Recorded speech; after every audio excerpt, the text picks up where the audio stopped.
In this video, I'll be showing you step by step how to create a new project inside of Wrike. It is super easy to do. So the first thing you need to do is open up Wrike like you usually would by going up to the URL on your favorite browser and go up to wrike.com and log into your account. From here, you'll see this page. Now, to create a new project, it is super simple. The first thing you need to do is open up the menu over here and then scroll down until you see products and folders. From here, there's this plus icon, and when you click on that, you'll see this page right here. As you can see here, create project. You can create a project name. You can add a location for the specific project, and you can add the default task workflow, either the test that you probably previously had created, or you can also choose the project or create a folder. For this tutorial, we are going to create a project, and as you can see over here, this is where you can edit your project. Here you can add the project assignee, where you can add team members if you want to do that. You can add a start date,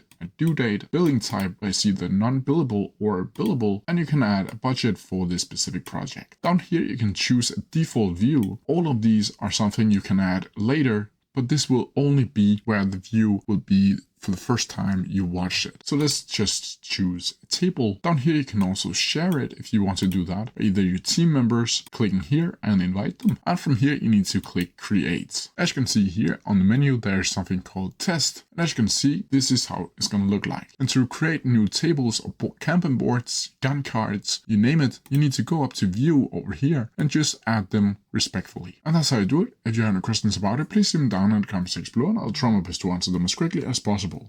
See ya!